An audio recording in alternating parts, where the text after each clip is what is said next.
Hello my viewers, welcome back to the channel. And by the video title, you know what this video is about. I was going to do a video on the NFL news entirety, but I decided to do a Steelers one. But a lot of the news is coming this week. Of course, you know, the rookie mini camps for a lot of teams are starting this week. So we should see a lot of different things going on. You know, we can review some highlights, some drills, and different things about some of the new stars entering the NFL. But today's topic, before I get into anything, you know, about the Dupree stuff, as you guys see from the title, and Najee Harris as well, I'm going to get into a shout out. A shout out to SteelerNation Australia's Mark. You know, very good interview yesterday. Brian McFadden, he had Brian McFadden on the show. Big time interview. Two-time Super Bowl champion. He did a great job with that. And it's, that right there, that interview right there is gonna change some of the like the kind of the fan media outlet. You know, we never played football. You know, we never played football professionally. You know, they always have the players media. I think now they call it. Where like some of the players who are kind of getting to media, and then we also see, of course, like analysts who are already in there who work themselves up as a beat writer and stuff. But you know, nowadays it's like the fan media. You got people like one of the big time people I could think of is like Kenny Beckham. You know, he did a lot of big time things for the NBA and stuff like that. He's just a fan, you know, fan of the game and watching it. And you know, just like Mark, just like me, and just like a lot of you guys too as well, who and other creators around who do different, you know, sports media stuff from a fan perspective. So him getting a big time interview like that is gonna be cool. We should see more feature interviews for a lot of different creators. So that right there is a big time accomplishment. So shout out to Mark. But moving on to the next topic, Bud Dupree. Bud Dupree is visiting the Steelers. The Steelers had Bud Dupree on a team, I believe it was in 2020. He tore his ACL. He had 8 sacks that year. And the year before that, he had 11.5 sacks. And him and TJ Watt did a very good job playing together.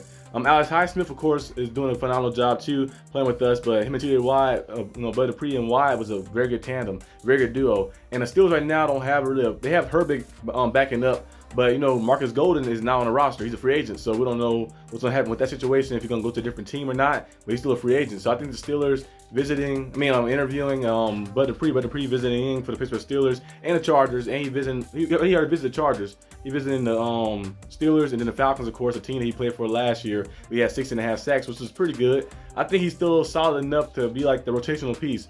And he's been here before, been in the system before. He'd be a nice addition to add to the team. He was always good. The only reason the Steelers had to kind of go a different approach because the injuries and then the money demand that he was asking for as well. Because he performed pretty well like that, especially like as time went on. When he first got here, it was a little shaky, but he got better and better and better as time went on. I think him coming back, being in that third role, being the guy who rotated in, maybe get your 5 sacks and make some big plays.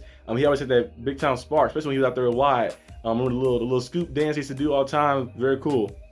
So Bud Dupree was to come back, I wouldn't mind it. I wouldn't mind Bud Dupree coming back. I think he was a good player with us, and I think he still has that fire in him, and he's still pretty good as well. 6.5 sacks last year, made some pretty good plays to the Falcons. So I think he'll be a good addition to add to the team for some good rotational depth piece. Moving on, next topic, Najee Harris. There's a report that Najee Harris wants out. Where's the report right here? Najee Harris wants out. Now, I don't know how legitimate this report is, but it was saying it's a report that popped up. I remember I was looking, I was like, it said Najee Harris went out. I was like, what is this? It was from Paul Zeiss. I might be saying his name wrong, but it's from Paul Zeiss from Pittsburgh Post-Gazette. I might be saying that wrong as well.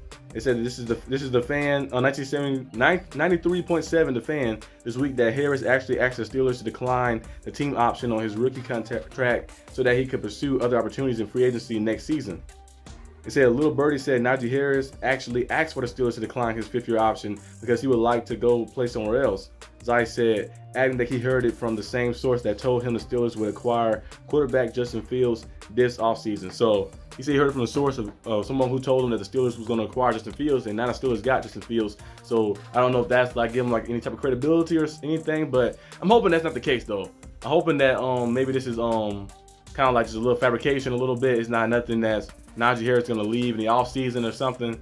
He told him to decline his 5th-year option because I feel like this 5th-year option was declined by him to test the market out to see what they'll offer him. You know, kind of using it as a little bit of a leverage, a little bit like I'm gonna have a big time year this year. Test the market out and see the Steelers can match, you know, some of the high like money I might be making from a different team like that. So I think they might do that. In that sense, that probably be a good business move.